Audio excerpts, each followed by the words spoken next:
welcome back to the podcast. So we have Farid and Dekan here once again. So thanks for coming. And all right, so to kick things straight, first of all, semi-final of the Euros. So our prediction also got right, I believe. Yeah, Like I think it's too obvious. Italy and England. It's quite obvious lah, but then there are also some shockers during the match. There are plenty of shockers that I make it that way. So first of all, right, we will just go dive into Italy and Spain. So for this match, because we also predicted that if we go to extra time, then maybe penalties, right? I believe probably right. So yeah, it did happen lah. Yeah. And all right, so Farid, so once again the match. What are your opinions like? What do you think about the match? I mean that match, how to say? It was predictable of Italy to go through, but I mean Spain had their chances So Yeah. I mean Morata had his goal, but which was a nicely played goal. Chiesa played well. Yeah. That match wasn't exactly as up and down. I mean, both of them are teams that like to hold possession in a way. Yeah. So it wasn't really like how Italy versus Belgium was like really up and down the pitch and stuff like that. So it was a quite straightforward match that I kind of thought like it's something that you predict it will go to penalties. Yep. Like both goalkeepers they were tested at some times, but wasn't like fully tested until like there's some danger constantly and there was obvious. So but the penalty shootout, it had to be Morata that missed the penalty lah. Had to be him. So I mean, like Morata, he scored quite a good goal, right? A good finishing, it's a good positioning, but then like because many people, right, they say when Morata is walking towards the penalty, right, with the ball, right, he doesn't look confident. I think that his main issue right now, his confidence level, I think it's the all-time low. So what about the match? I think I can say Morata, he's not confident in the aspect of the poacher, finishing and positioning. But we can talk about the other guys. Dani Olmo, what an assist! Yeah, Daniel. Another Barca guy. He was in Leipzig, right? I think, or he was loaned to Leipzig. He was from the academy, and then he go to Croatia. Croatia, he went to Leipzig. So his club now is Leipzig, right? If not mistaken. Yeah. Okay. Yeah, he was a La Masia graduate. So. Okay. Yeah. And we sort of predicted like the attacking outcome of Spain. But for Italy, we sort of expected more from the likes of Belotti or Immobile. But it's pretty even. So that's how the match panned out in the end. It's on Morata's blame. Yeah, so I remember because I was saying before, I think like during the group stage prediction, right? Spain is their main weakness is their attacking side, their finishing quality. I think it really shows like the weakness that they got really exposed in this match lah. The lack of finishing quality, because actually Spain they dominated the first half pretty well, right? They have like more shots, but then not on target lah. But like the more ball possession and then more shots, but then the finishing it just isn't there. So I think that's what really bites them back lah. Alright, so in the meantime, I'm gonna share like our daily routine, the memes. You guys saw this? Right. So Pedri is actually like he's been running up and down in the field, like having ball possession. I mean, like he's making crazy passes. Like I think like he's really the maestro of Spanish midfield for now lah. In a sense, like I can even say like his position in Spain's core right now is higher than Busquets. For now lah. And I personally think that Pedri is like doing Xavi and Iniesta's job both at once for this current Spain squad. Yeah. You know? So, I mean, and he's so young and then he's doing all that. So I saw that meme, so I was like, you guys are depending on a 18, 19-year-old. Like, oh my God, guys. Alright, so for the... He actually has more, he does more into Barcelona, defensive work rate. Actually, his work rate is higher than De Jong and Busquets. Yeah, you always see him play, right? He's the one that's always running back to the box. Yeah, I So think no need Messi lah, no need anyone lah. Like, you have a new boy, the Pedri, that can handle it for you. Yeah, yeah. I think like he actually has 100% passing rate against Italy, 100% passing rate, and He actually, yeah, go ahead. he actually covered the most distance in the whole tournament. Yes, Wow. that is Oh, mad. And like he basically played every match, right? Didn't he? Yeah, you expect someone like Kante maybe he keep everyone in his pocket, mm, but it's actually Pedri that's everywhere creating, looking for opportunities. so I think like based on Pedri's form, I think Barcelona would really have to depend on him for the next season, upcoming season lah. Mm, yeah. Mm. Alright. So So no for need the Wijnaldum. Alright, so for the next one, this is actually a quite controversial one. I mean, like not to say very controversial from my opinion. For this handball, you guys remember? Yes, but Okay, to so me, to me, it's nothing. He basically fell on the floor and then the ball hit his arm. yeah, so actually, right, the ball that hit his arm is actually his supporting arm. Mm. So a lot of people might say, "Oh, that's a penalty," but I don't think it is lah. Because like, how else do you expect him to fall without have a supporting arm, right? Like, Yeah. mm, So so that's why I think that him falling down, it's not like he's intentionally wanting to touch the ball away, but if he fell and just straight away, what do they expect? Him just to yeah, fall and hit his head on the ground? Or what, hit go down and come back out like the Undertaker or something, yeah, is it? So so I mean it's a lot, it's follow logic lah. mm, yeah. True, and then sure, just one more. Yeah. So I think you guys saw this right during the match where the Italy team they actually have like a folder that shares all the tactics, right? I don't think Yeah. other coaching staff has this from other national team besides Italy, right? That means I can say they are pretty like how to say they really like study into the tactics lah beforehand and like can like adapt in any situation. I think that's a very awesome stuff to look at lah. Yeah, they were So well organized, basically you can see that. yeah, Actually, Oh, and also even like the dressing. because perhaps also the penalty patterns. yeah. They always have notes, right? You always have notes on it lah. Okay, so and yeah, so this one I'm gonna share with you guys. You understand? And then Morata will be the one losing it for them. Like, Morata, I mean like yeah, he actually can be a hero, you know. I think like for the goal he scored, actually he's quite a hero already in the Spanish sense. But I think like because he also knows he has no confidence for now because of the things he's facing. He should actually like inform the manager that he's not really confident taking the fifth penalty, which is the most crucial penalty in all penalties, you know. So I think like yeah. And then the final one for this match, the final meme. I mean, this I think some of you guys might know this. It's actually This one yeah, was quite dumb, man. Talk about you really gotta be aware of your surroundings, man, lady. Like, oh my god. all right. So- So I think this is basically for the match for Italy and Spain. So I think like to conclude it up, I think it's predicted Italy like although it's quite even in both game play, but Italy stands like a higher chance because of their experience and then their team spirit, I would say. All right. So for next match, it's England and Denmark. Wow, sorry. I mean like this match, I think like you might have a shock of the first free kick, right? The first goal that considered. You might like yeah. if you're not coming home That again. that free kick was amazing though. I mean, Yep. it was a very nice free kick. It's street fire. Yep. But this match was honestly filled with quite a lot of controversy, lah. Honestly. A lot. We'll get to that later, definitely. Yeah. Mm. Yeah, but So- yeah, talking about that free kick came out of nowhere, and this play, what's that? He is supposed to be the replacement for Ericsson, and he's just a kid, and he really showed the world by stuff.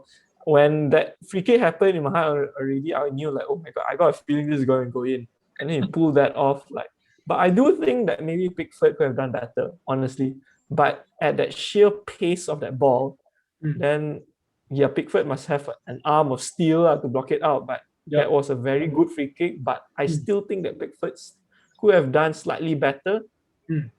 Maybe a stronger hand might just tap it over the bar or something like that. But I mean, credit is where credit's due, lah. Okay, it was a very very good free kick from the young boy. Again, right, I think the man of the match has to be Michael. I think, to my opinion, I think Michael. Oh yeah, for Denmark, right? He Yeah, saved everything.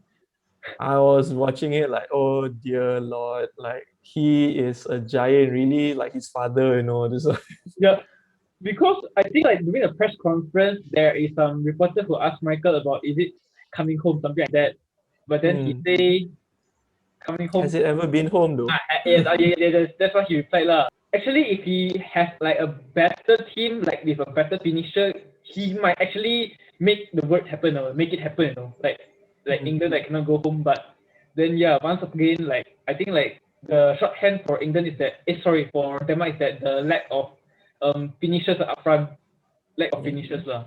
No, they had a lack of depth. Like when the substitutions happen, like when Denmark subbed off Dolberg and everyone else is like, and then who got subbed on for England, you can see such a total contrast. Like for England, yeah, you subbed off a star, you brought on another star. Yeah. Like even though you even that he Southgate even subbed in Grealish and took out Grealish, but still put in another superstar in Trippier.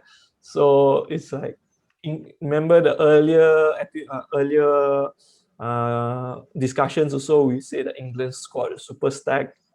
Like even they still even haven't even brought on Rashford and such, So that's the amount of depth that they have. Yeah. All right. I think now we can go for England side. So I think the most important one we have to talk about is this lah. Yeah. This is the most important one. I think like this is really 100% game changer lah. Yeah. 100% Personally, I found it as a dive also. For me, I thought think, of like, it as a dive. No, because the thing before this, right? Actually, the VAR they have been doing really well. They are doing really well. Like everyone's saying, oh, VAR, wow, they're doing really well. But then it really comes like short-handed for some moment. I think this is one of the biggest moments that it really didn't really like show up for VAR side, because I don't think they really played the replay, right? The VAR, the referee didn't really check it through. So I think like they just I think, yeah, but I do think like maybe VAR maybe told the referee, hey, you can check it if you want, and maybe he just didn't want. But I mean, there was some contact, very tiny contact, a tiny bit can see, but I don't think it's enough for him to fall. So I mean, I don't know, maybe Pep thought Sterling that when someone touches you, fall down or something. I don't know, but I mean, it is a foul when if someone touches you and you fall, but Sterling did it too easily. Yeah. Way too easily. Yeah. It was a bit disappointing in that. So I wasn't as much as I was happy that England is going through the final. I wasn't happy with how it happened, actually. But to say about that, England did press Denmark, like really press them towards the end. I mean, England does look like they would score the other goal, the winning goal anyway. Like at that point of time, Denmark looks like they were just holding on. When Grealish came on, taking on everyone, that you can tell that Denmark was a bit scared because it was everyone. England was really fully attacking.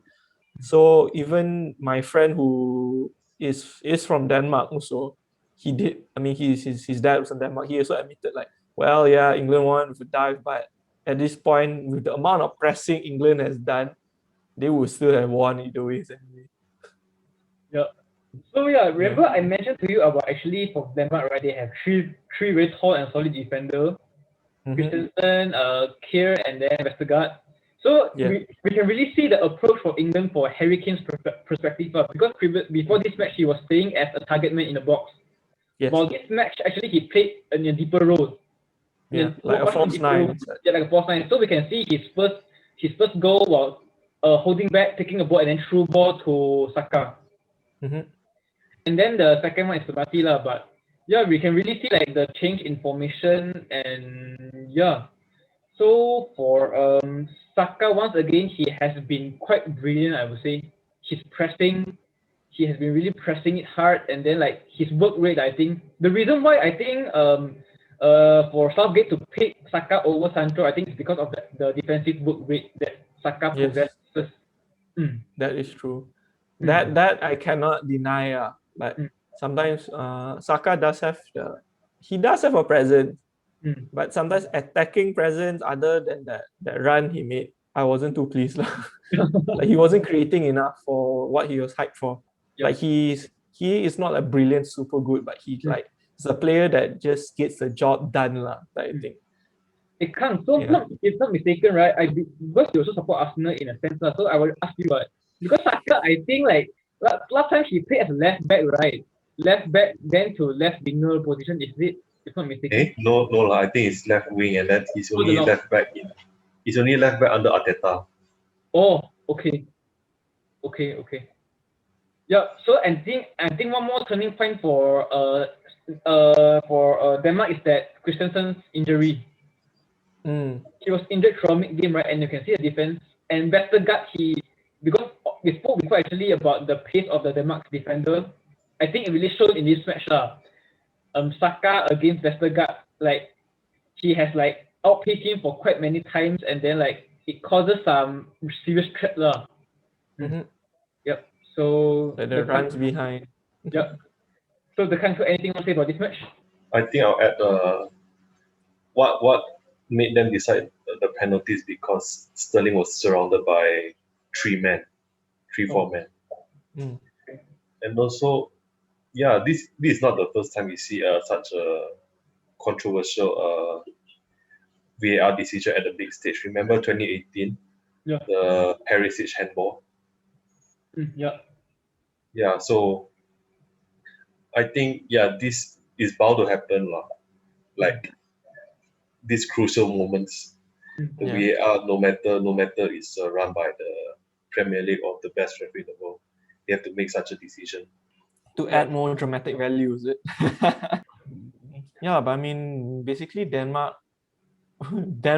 did scare me a bit during the whole game. That's honest . So, but I'm pretty sure if there was even a third place game, which is there isn't, if there were a third place game, Denmark would easily got the third place. Yeah, I feel, against how Spain is. Yeah, imagine Morata versus Vestergaard versus Kier versus Christensen. I mean, he would be squashed. Even worse for his morale. This match is this game is the first time England conceded, right? Yeah, and what a goal for England to concede Goes to show like the defensive unit Southgate created. Yeah, it's crazy good Shaw and Maguire did play well again, so let's cross that. Maguire didn't deserve to get the yellow card, honestly, because that was also another point of controversy but luckily it's not a yellow card that can suspend Maguire so luckily for that. Yeah, so the controversy, right, actually for the handball, right, I think it's quite odd. I know that they're actually trying to protect the players from getting their head hit by the elbow, but like if you jump, right, like try to go for a header, I don't think your arms can possibly put at the back or your side while doing that header, right? Yeah, exactly. So anyone who plays football, when we jump, we do jump with our hands up. And then it's not like Maguire was aiming at Kier to elbow him, but it's just like, I know, but he was just jumping, looking at the ball, and then Kier is the one who jumped and hit his elbow. Okay, not Maguire elbow him. It's like the other way around. So it wasn't supposed to be a yellow, but luckily it wasn't anything more than that You could tell that Maguire wasn't happy at all. Yeah. All right. So and Pickford did have some blunders. Yeah, Pickford did have some blunders. Yeah. Well, Pickford. Okay. So actually, I was gonna say in the meme, but never mind. Just say it now. For Pickford, right? Yeah, you saw. Actually, this is not his only mistake. Remember, like for the previous matches, he actually did a failed clearance. Yes, he kicked the ball up. Like literally, it just went up. That's all. Yeah. 90-degree. Yeah. Yeah, I mean, Pickford. To be honest, right, I don't think he's a really good goalkeeper in a sense. I think if Pope is not injured, right, I think Pope might stand a chance to be England number one. Yep. Even Henderson also could be proved better. So because to think of it, I think why Pickford suddenly looks so good, because you have Maguire and Stones right in front of you, you won't have much trouble. Yeah. But Pickford did do a good save, but how to say, even some of his clearances where times that Pickford could have just grabbed the ball, he wants to play it safe, he just punches it out and makes it look very uncertain. So I mean, Pickford is he's like the goalkeeper where he does things just to look good. I think, because remember they say that there's a new version of goalkeepers.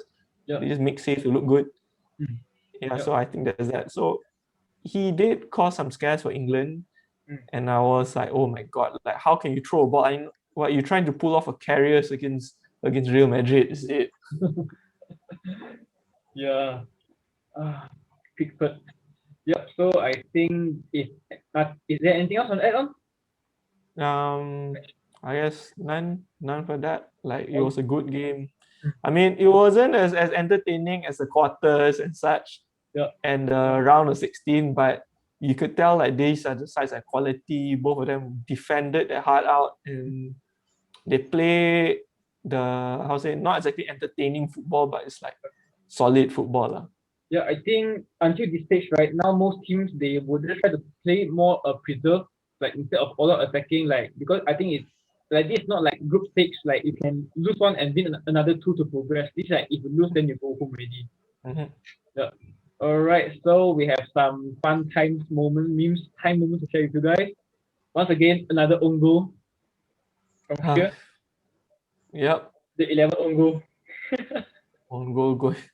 It is Kerr's on goal. Oh my All right, so for the next one, I think Sancho going back to the bench. God. Yeah, for a final, I think for the final, Grealish has to start Yeah. if they really want to. Because I don't think against Italy later on, Mm. it'll be a good idea to like, hey, you know what, let's have an impact sub. No, you don't have to do the job early on. Yeah. So I think this also actually like quite how to say match the word I said earlier, like much before this about Southgate playing Grealish at the 70th minute when like the opponent is tired and fatigued already. That's when he put Grealish up. I think like once again he put Grealish on the 70th minute, right? Yeah, he did. So yeah, I think that might be that might be a tactic for his for this lah. Yeah, So it's true. so for another one, yeah. So I think this is quite funny It's not like really relating to the match, but it's quite funny Because it's a Tottenham player, he knows not to win things. Oh my God. All right. Maybe So that's why Denmark lost. Because he's a Spurs player. hmm. Does England have Spurs players in the squad right now other than Kane? I think so, right? Is that No. So right? Kane's an exception because Kane wants to leave Spurs to win something. He's the only man that can win something for Spurs. Technically, it's not in Spurs. Yeah, technically, it's not. All right. So I think this is the wrap up for our post match for semi-final. So we are actually now going to in a small briefing of the Copa America final, which is going to happen on Sunday 8 a.m. Malaysia time. So once again, right, for those, I just want to share with you guys something that it's not relating to the final, but it's about from the semi-final. You guys, I think you guys saw this before, right? For Messi. Yes.